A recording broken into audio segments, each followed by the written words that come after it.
নমস্কাৰ মৰমৰ ছাত্ৰ ছাত্ৰী আৰু মোৰ বন্ধু বান্ধৱীসকল, মোৰ ইউটিউব চেনেলত আপোনালোকক স্বাগতম জনাইছোঁ। আজি মই লৈ আহিছোঁ ক্লাছ 6ৰ চেপ্টাৰ 9 প্ৰাচীন ভাৰতৰ ৰাজবংশ আৰু সমাজ, অনুশীলনী 1।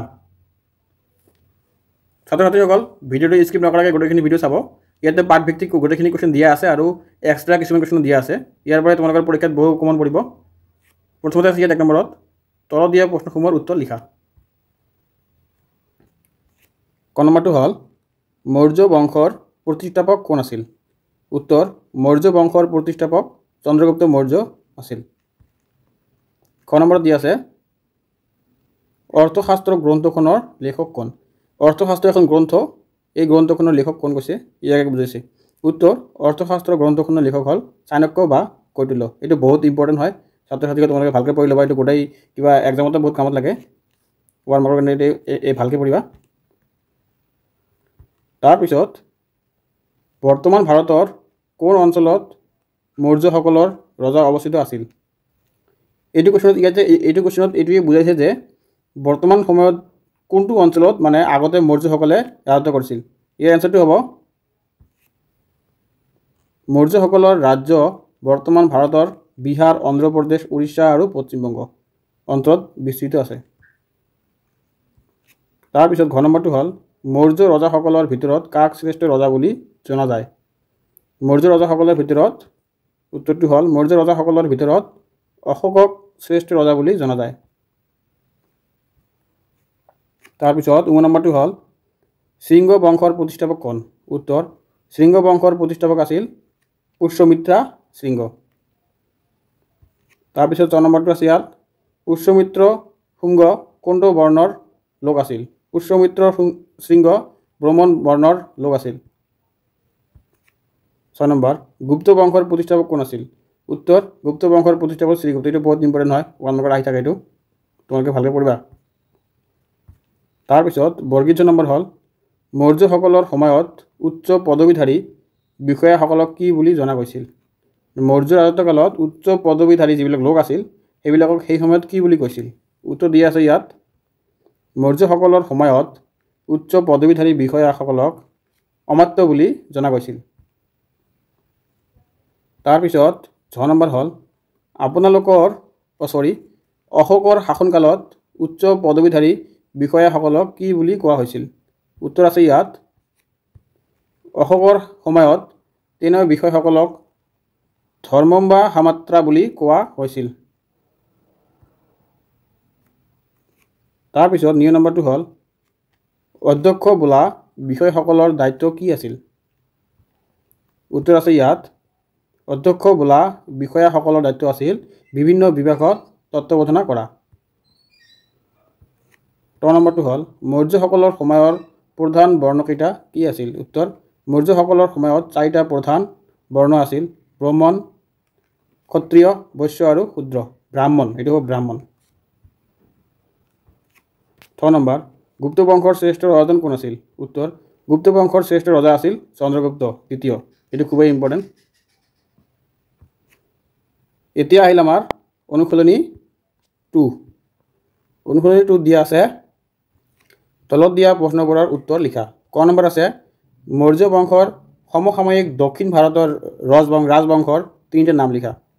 উত্তৰ হ'ল চোলা, চেৰা আৰু পাণ্ড্য। খ নম্বৰ পাণ্ড্য বংশৰ ৰাজধানী কি আছিল? উত্তৰ হ'ল পাণ্ড্য বংশৰ ৰাজধানী আছিল মধুৰা। এইটোও বহুত ইম্পৰ্টেণ্ট হয়, 1 নম্বৰ আহিব, এইটো পাৰে। গ নম্বৰ হ'ল উৰায়ুৰ কোনখন ৰাজ্যৰ শাসন কেন্দ্ৰ আছিল? উত্তৰ চোলা বংশৰ শাসন কেন্দ্ৰ আছিল উৰায়ুৰ। ঘ নম্বৰ হ'ল চেৰাসকলৰ অঞ্চলটোক কি বুলি জনা গৈছিল? উত্তৰ হ'ল চেৰা বংশৰ অঞ্চলটোক কেৱল বুলি জনা গৈছিল।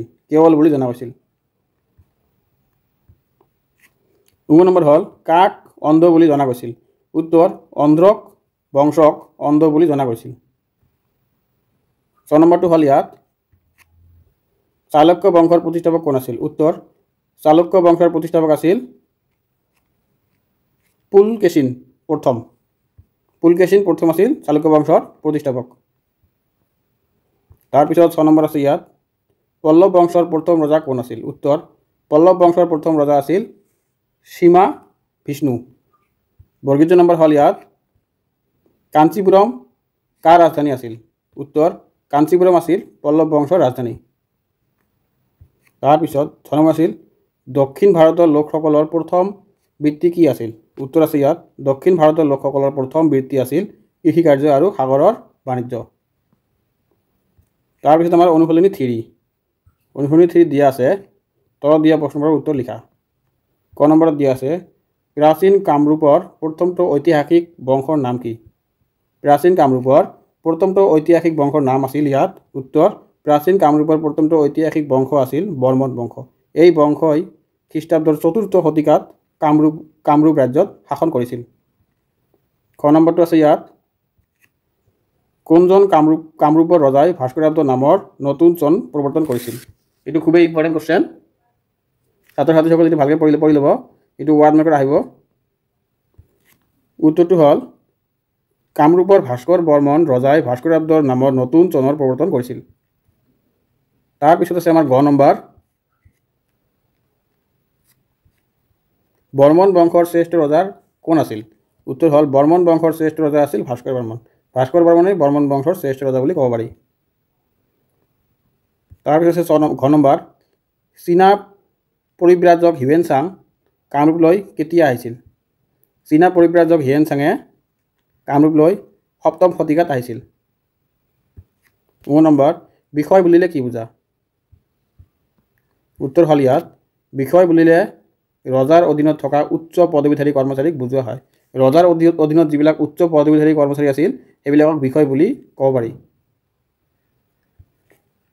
তাৰপিছত 6 নম্বৰটো হ'ল ইয়াত কামৰূপ ৰাজ্যৰ কেইটামান উল্লেখযোগ্য বৃত্তিৰ নাম লিখা। উত্তৰ কামৰূপ ৰাজ্যৰ কেইটামান উল্লেখযোগ্য বৃত্তিৰ নাম হ'ল কৃষক, তাঁতী, ধাতুশিল্প, মৌচাক, পালক আৰু বাণিক। অনুশীলনী 4 1 নম্বৰ তলত দিয়া প্ৰশ্নসমূহৰ উত্তৰ লিখা। ক নম্বৰটো আছে ইয়াত গুপ্ত যুগক কিয় সোণালী যুগ বুলি কোৱা হৈছিল? এইটো খুবেই সহজ কুৱেশ্যন। উত্তৰটো হ'ল সেই সময়ৰ সাহিত্য, বাণিজ্য, কলা, শিক্ষা আৰু ধৰ্ম বিকাশ ঘটিছিল, এইবাবে গুপ্ত যুগক সোণালী যুগ বুলি কোৱা হৈছিল। অতি সহজ কুৱেশ্যন এইটো 2 মাৰ্কছত আহে, তোমালোকে পঢ়ি ল'বা। তাৰপিছত খ নম্বৰটো হ'ল কালিদাসে লিখা 3খন নাটকৰ নাম লিখা। কালিদাসে লিখা 3খন নাটকৰ নাম হ'ল মালবিকা গণিমিত্ৰম, বিক্ৰমাবংশীম আৰু অভিজ্ঞান শকুন্তলম। এই 3টা খুবেই ইম্পৰ্টেণ্ট। যদি এটা দিয়ে 1 মাৰ্কত দিব, 2টা দিলে 2 মাৰ্কছত দিব। তোমালোকে পঢ়ি ল'বা, এইটো ভালকৈ মুখস্থ কৰি ল'বা। এইটো তোমালোকৰ পিছত যিবিলাক জব দিবা আছাম পুলিচ, ADRE যিকোনো গভৰ্ণমেণ্ট চাকৰিত এইবিলাক কুৱেশ্যন আহে। তাৰপিছত গ নম্বৰটো হ'ল ইয়াত বৰ্তমানৰ নাম প্ৰয়াগৰাজ প্ৰশস্তিত লিখা কোন আছিল?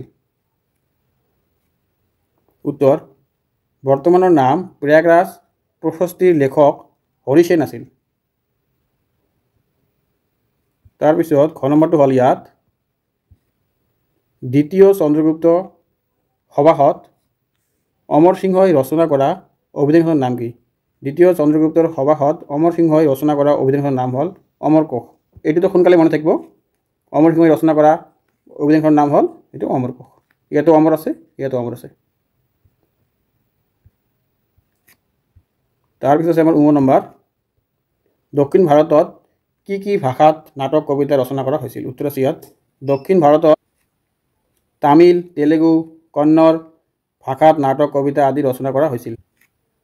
তাৰপিছত পাঠভিত্তিক কুৱেশ্যন, শুদ্ধ উত্তৰটো চিনাক্ত কৰা। ক নম্বৰ আছে ইয়াত উত্তৰ ভাৰতত ৰাজ্য স্থাপন কৰিবলৈ আৰম্ভ কৰা বংশটো আছিল মৌৰ্য বংশ। ইয়াত আছে গুপ্ত আৰু মৌৰ্য, গুপ্তটো কাটা হ'ব আৰু মৌৰ্যটো ৰাইট হ'ব, মৌৰ্য বংশ। ইয়াতে দিয়া আছে উত্তৰ ভাৰতৰ ৰাজ্য স্থাপন কৰিবলৈ আৰম্ভ কৰা বংশটো আছিল মৌৰ্য বংশ। খ নম্বৰটো হ'ল সম্ৰাট অশোক জৈন বৌদ্ধ ধৰ্মৰ দ্বাৰা প্ৰভাৱিত হৈছিল। এইটো এনচাৰ হ'ব বৌদ্ধ। উত্তৰ সম্ৰাট অশোক বৌদ্ধ ধৰ্মৰ দ্বাৰা প্ৰভাৱিত হৈছিল। তাৰপিছত গ নম্বৰটো হ'ল শৃংগ বংশৰ প্ৰতিষ্ঠা কৰা পুষ্যমিত্ৰ শৃংগৰ এজন ক্ষত্ৰিয় আৰু ব্ৰাহ্মণ আছিল। পুষ্যমিত্ৰ সিংহ কোন বংশৰ কি আছিল ৰজা আছিল কোন ধৰ্মৰ এইটো উত্তৰটো হ'ব সিংহ বংশৰ প্ৰতিষ্ঠা কৰা পুষ্যমিত্ৰ সিংহ এজন ব্ৰাহ্মণ আছিল ক নম্বৰ আছে ভাৰতবৰ্ষৰ দক্ষিণ অংশত শাসন কৰা বংশটো আছিল সাতবাহন বংশ তেওঁলোকক তামিল অন্ধ্ৰ বুলি জনা যায় উত্তৰ আছে ইয়াত ভাৰতবৰ্ষৰ দক্ষিণ অংশত শাসন কৰা বংশটো আছিল সাতবাহন বংশ তেওঁলোকক অন্ধ্ৰ বুলি জনা যায় 6 নম্বৰ আছে ইয়াত ভাৰত ভ্ৰমণলৈ অহা চীন পৰিব্ৰাজক হিউৱেন চাঙৰ সমুদ্ৰ বৰ্মন ভাস্কৰ বৰ্মন আমন্ত্ৰণ ক্ৰমে অসমলৈ আহিছিল ইয়াত কাৰ আমন্ত্ৰণত চীনৰ পৰিব্ৰাজক হিউৱেন চাঙে অসমলৈ আহিছিল ইয়াত উত্তৰটো দিয়া আছে চীনৰ পৰিব্ৰাজক হিউৱেন চাঙে ভাস্কৰ বৰ্মনৰ আমন্ত্ৰণৰ কাৰণে অসমলৈ আহিছিল তাৰ পিছত ইয়াত আছে 2 নম্বৰ ক অংশৰ লগত নাম আৰু খ অংশৰ লগত তোমালোকে লিখা গ্ৰন্থবোৰৰ নাম দুটা মিলাই লিখা ইয়াত কিছুমান ৰজাৰ নাম দিয়া আছে আৰু তেওঁলোকে লিখা গ্ৰন্থবোৰৰ নাম মিলাই ল'ব কৈছে এইটো খুবেই ইম্পৰ্টেণ্ট তোমালোকে ভালকৈ পঢ়ি ল'বা এইটো যিকোনো এক্সামতে আহি থাকে কৌটিল্য কি লিখিছিল অৰ্থশাস্ত্ৰ কালিদাস অভিজ্ঞান শাকুন্তলম বিশাখা দত্ত মুদ্ৰাক্ষা আৰু বাণভট্ট হৰ্ষচৰিত আৰু মহাভাৰত লিখিছিল ব্যাসদেৱ তাৰপিছত 3 নম্বৰত দি আছে ইয়াত তলত প্ৰাচীন ভাৰতৰ কেইজনমান শাসকৰ নাম দিয়া আছে তোমালোকে নামসমূহ তলত দিয়া সময়ৰেখাডালত অনুক্ৰমিকভাৱে লিখা ইয়াতে চন্দ্ৰগুপ্ত মৌৰ্য অশোক সমুদ্ৰগুপ্ত আৰু ভাস্কৰ বৰ্মন চন্দ্ৰগুপ্ত মৌৰ্য অশোক সমুদ্ৰগুপ্ত ভাস্কৰ বৰ্মন এইটো আমাৰ এনেকৈ হ'ব এইটো লিখিবলৈ গ'লে এইটো এনসাৰটো এইটো হ'ব তাৰপিছত আমাৰ 4 নম্বৰত দি আছে প্ৰাচীন অসমৰ সমাজ ব্যৱস্থা আৰু বৰ্তমান অসমৰ সমাজ ব্যৱস্থাৰ তুলনা কৰি সাদৃশ্য আৰু বৈসাদৃশ্য লিখা প্ৰাচীন অসমৰ কেনেকুৱা অৱস্থা আছিল আৰু সমাজ ব্যৱস্থা কেনেকুৱা আছিল আৰু প্ৰাচীন অসমৰ সমাজ ব্যৱস্থা কেনেকুৱা আৰু বৰ্তমান অসমৰ সমাজ ব্যৱস্থা কেনেকুৱা আছিল ইয়াৰ দুটা পাৰ্থক্য লিখা হৈছে তোমালোকে চাই ল'বা এইটো দিয়া আছে ইয়াত সদৃশ্যতা আৰু বৈসাদৃশ্য প্ৰাচীন আৰু আধুনিক দুয়ো সময়তে পৰিয়াল আৰু সমাজৰ ভিতৰত একতাৰ মূল আছিল প্ৰাচীন অসমত বাণিজ্য ভিত্তিক সমাজ ব্যৱস্থা আৰু জাতি প্ৰথা ভৰ্তি আছিল তাৰপিছত প্ৰাচীন আছিল কৃষি প্ৰধান জীৱিকা ৰূপে পৰিচিত কালৰ দৰে বৰ্তমানতো গুৰুত্বপূৰ্ণ আগতে শিক্ষাৰ সুযোগ সীমিত আছিল তাৰপিছত ধৰ্মীয় আচাৰ অনুষ্ঠান প্ৰাচীন কালত যিদৰে গুৰুত্বপূৰ্ণ আছিল প্ৰাচীন সময়ত মহিলাৰ অৱস্থান সীমাবদ্ধ আছিল প্ৰাচীন অসমত কবিতা নাটক সৃষ্টিশীলতা আছিল বৰ্তমান সমাজত প্ৰযুক্তি বিভাগতে উন্নত তথা যোগাযোগ আৰু জীৱন যাত্ৰা প্ৰাচীন সময়লৈ বহুত আগবাঢ়ি গৈছে তাৰপিছত দিয়া যাব আছে অশোক স্তম্ভ চাই উত্তৰ দিয়া ক নম্বৰটো হ'ল অশোক চক্ৰই কি খুজিছে উত্তৰ অশোক চক্ৰই ধৰ্ম ন্যায় আৰু প্ৰগতিৰ সূচক ই দেশৰ উন্নতি আৰু আইনৰ শাসক প্ৰতিনিধিত্ব কৰে ক নম্বৰ অশোক চক্ৰৰ তলত খোদিত সত্যমেৱ জয়তেৰ বাক্য শাৰী ক'ত দেখিবলৈ পাওঁ উত্তৰ হ'ল ইয়াত সত্যমেৱ জয়তে বাক্য শাৰী ভাৰতৰ ৰাষ্ট্ৰীয় প্ৰতীকৰ অংশ হিচাপে অশোক চক্ৰৰ তলত খোদিত হৈ থাকে ইয়াৰ উপৰিও ই ভাৰতৰ মুদ্ৰা চৰকাৰী নথিপত্ৰ আৰু বিভিন্ন চৰকাৰী অনুষ্ঠানৰ প্ৰতীকত দেখিবলৈ পোৱা যায় ছাত্ৰ ছাত্ৰীসকল যদি ভিডিঅ'টো ভাল লাগে তোমালোকে চেনেলটো ছাবস্ক্ৰাইব কৰি ৰাখিব আৰু আগন্তুক কালত এনেকুৱা ধৰণৰ ভিডিঅ' পাই যাব 7, 8, 9, 10 ভিডিঅ' পাই যাব তোমালোকে ধন্যবাদ